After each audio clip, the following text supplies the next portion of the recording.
There was an interesting video that I seen, back from the 1960s. It was out of Los Angeles. And they was having a meeting with black folks about black people coming from the South and moving to LA. And these particular black people was threatened by black people from the South coming to LA. But I want you to hear how they're actually talking about fellow black American brothers and sisters trying to come to LA for a different opportunity. Let's roll that. Los Angeles a month. By 1970, there'll probably be 1 million Negroes in this city. And I know that people are concerned about this. They may not talk about it very often, but I certainly heard them shudder in church when he said there'd be 1 million Negroes in Los Angeles. We shudder because we were saying, in essence, the majority of these people are not like we are. And we felt that maybe some of us felt we left the South because we were getting away from this problem. We are part of this exodus too, but we are a little maybe embarrassed by the fact that here we're going to have a mass element come in that's going to create a tremendous social problem in the community to which we find a great deal of difficulty in relating to. Well, I don't want to sound like a do-gooder, because I really am not, and I'm somewhat of a snob. But I do think that with these people coming in who are not our intellectual equals, nor are they of our sociological bracket, they're not to be a handicap to us. They'll find their own level. Now, I do sound like a snob, but I don't mean it this way. But they're used to living a certain way, and they too might rise up above their origin, and might one day be our associates. The whole tone of this meeting is we're setting ourselves up as little puppet Jesuses. We can't help anyone else until we help ourselves. The Negro has had two professions, his own medicine, dentistry, law, or psychiatry, and he's had the profession of being a Negro. And many of us have come out here to escape from this second profession of being a Negro. And we are out here a while, and we're working in our own field, and then we find out that here these same problems are falling on the heels of 1,600 Negroes a month that come into Los Angeles. Now this gives us problems. It's our own view. It's our own identifying with these Negroes that are coming in with their carpetbags that causes us problems. This is a basic embarrassment that we as Negroes have.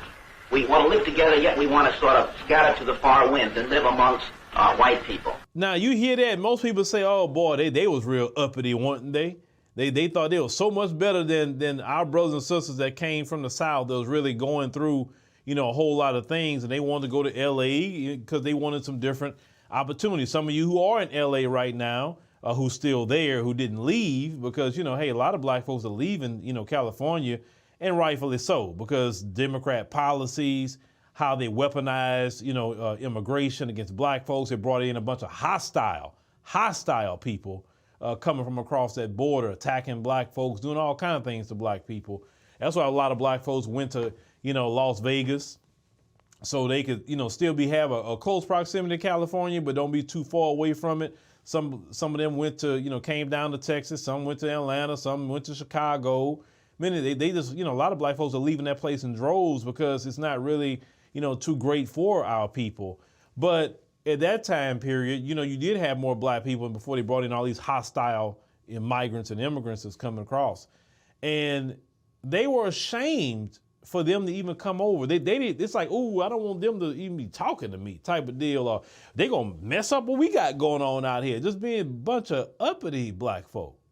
And the thing is, you feel you so uppity in a system that if those folks didn't fight, you wouldn't even have the little bit you had even in the 60s.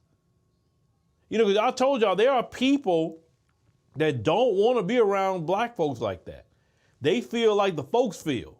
And I told you there are some black folks that want the status quo to continue to go. That's why I say the Boule. All of them sound like the Boule, really. The way they talking, you look at the way they look. They look like some of them probably were part of Blue Vein Society type of people. If you look at that footage, they didn't have that normal look that brothers and sisters would have, right? They got that other look.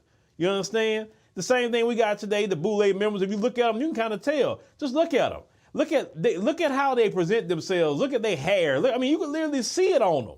They don't fit in with the rest of us. They don't. So I've always said that, people like that, the Boule and the black preachers are part of Boule, and all them kind of people like that, they depend on the status quo of keeping us down so they can get a paycheck. And that is one of the most wicked thing ever, is what they do. You understand what I'm saying? So, yeah, I just wanted y'all to see this part of Black American history and what we have been dealing with from then to now. So when you talk about people like the black politicians, people like Boule Martin, that's the people that the same ideals right there. Just like he don't like us and the rest of them don't like us.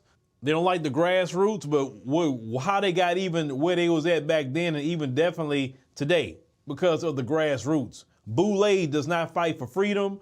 Boule don't even want to fight for reparations. They don't even want to mention reparations because that's going to make Massa upset. You understand what I'm saying? That's why they be the main one telling the grassroots, you ain't getting no reparations, so stop asking for it. Because they getting their check from Massa, understand? So, yeah, them kind of people make me sick, man. I can't stand them kind of black people. I'd rather not even engage with them. Listen, I've seen more genuine white people than them kind of black folks. I can't stand them kind of black people.